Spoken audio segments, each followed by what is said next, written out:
Wow, did not expect that.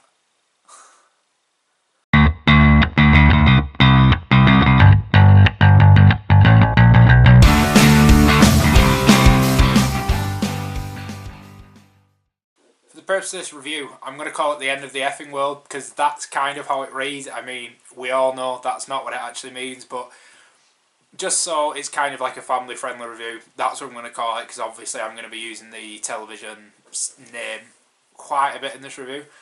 So yeah, let's call it from that. So, The End of the Effing World is directed by Jonathan Entwistle and Lucy Cherniak, I think, and all eight episodes from the first season are now available on Netflix. So I plead with you to go and watch it, because it is really, really good. I sat from about 10 PM till about 2 AM. I mean, I had like a couple of breaks in between, like to get a drink and stuff like that.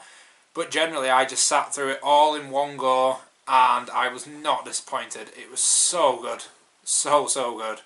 And now I'm going to try and review the show without giving away too many spoilers. But if you want to go in with just a completely clean slate, turn off this video now, because I am going to mention like a few plot points that are kind of vital to what I want to talk about.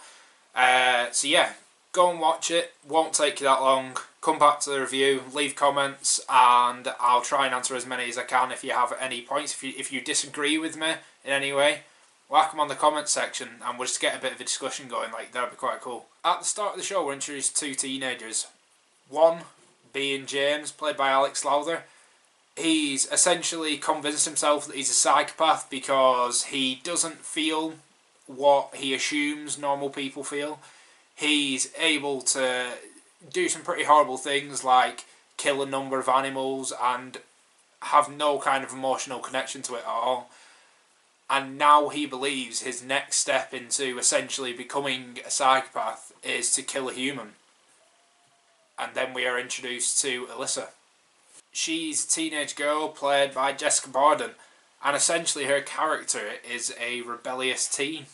That is it, really. Like, we do find out more about her, but essentially we're introduced to her as just a rebellious teen who has a problem with her long-lost father and also with her mother's new stepdad. So James is kind of a recluse, sits by himself at dinner, and then he meets Alyssa, who opens his world to everything that he's been missing out on. She essentially approaches him at school. He befriends her under the impression that she's going to become the person that he kills. And there we are. We're thrust into almost a Bonnie and Clyde style situation where these two characters go on the run from the law and try and find themselves. Now, the trailer sells the show as almost a dark comedy with lots of gore, but if you watch that and you're put off, don't be, because it isn't. It's a coming-of-age story that has those elements mixed into it. They aren't very often, they're few and far between, and it's a really, really good character development story. That's the only way I can put it, because I watched the trailer and I was initially skeptical that it was just going to be a story that was trying to be a bit out there and a bit quirky, and yes, there are elements of that in it, but that is not the show at all. Now, after briefly meeting each other, both characters decide to run away, and at which point we are given probably my favourite quote of the whole series, if not of any series in the past. I'd say the past year easily. And I'm going to read it off my phone here because I just want to get it right. I didn't know where we were going or when I was going to kill her, but I punched my dad in the face and stole his car, and that felt like a good place to start. That is the end of the first episode. That is how we leave these characters after this, and immediately I was hooked. Like almost every show, this one isn't perfect. I mean, there are some negatives, so what I'm going to do is I'm going to talk about the negatives and then we'll get into the positives.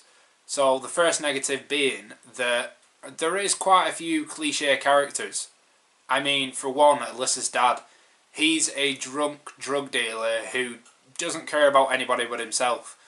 And I fully accept that he is a important character in terms of storytelling and to move the story along, but At times he just almost feels like a bit of a throwaway character because he doesn't really bring anything else to the table other than allowing the character's story to move on. Now, Alyssa's parents, or just the parents in general, they aren't really fleshed out that much. Like, I mean, we see a bit of backstory with James and his mother, and not really too much backstory with Alyssa's parents. Now, I fully understand they aren't the part of the show. The part of the point of the show is the two protagonists, but maybe giving them a bit of more of a fleshed out character might have given us more of an understanding why they're running away.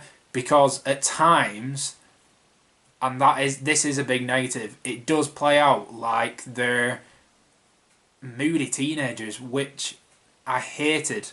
Now, there is a love story. I'm not going to ruin who it is, but you'll know who I'm talking about when you hear this.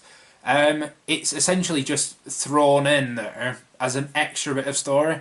There is absolutely no reason for it to be there because it doesn't develop our characters anymore. It doesn't move the story along. It is literally just there as a kind of side point. Now onto my positives. I can't talk about the show without talking about the two main characters, James and Alyssa. At no point throughout was I bored of their relationship. It grows more and more as the series goes on, and we essentially come from wondering who these almost strange characters are to really, really identifying with them. And that is purely down to the direction, and the two actors are just outstanding in this show. Both characters bring in a relatable issues for essentially anybody. They are dealing with essentially finding a relationship, sex, underage drinking, and they stamp it up to 11. And that is done by essentially the concept of murder, the concept of the police chasing you, living on your own, trying to find lost families, that kind of stuff. One of my favourite things about this show was the use of a voiceover. Now, voiceovers can go one of two ways. It can essentially be used as a plot point to essentially say, look, audience, that's where we're going. It can be used in that way, and I hate it when it's like that. It's almost treating the audience as if they're stupid, really. There's no creativity in that, but in this show it uses it perfectly. The characters say one thing, and then the voiceover is used to tell them how they're feeling, and then slowly and slowly they rely less on the voiceover because the characters are becoming who their voiceovers were, essentially. The soundtrack in this show is perfect. I mean, it's nothing new. It's essentially indie tracks and slow acoustic music, kind of thrown on top of some beautiful imagery, and it is something we've seen a million times before, but this time it works. Now, I'm giving The End of the Effing World a 8 out of 10. It's not perfect, but it's very close. It's one of the better TV series I've seen in a long time, and it just came out of nowhere. I didn't hear anything about it on the lead up to it. Again, there's no news on whether there's going to be a season 2. I'm not even 100% certain whether I want a season 2, which is very, very rare. But it finishes kind of perfectly with the space for a season 2 possible. Now, thanks for watching. If you like the video, give it a thumbs up. And if you want to see more of this content, hit the subscribe button below, because I'm going to try and get more film reviews, more TV reviews, everything. When I get a bit of time, I'm going to do it. And just remember, think of film first before anything else.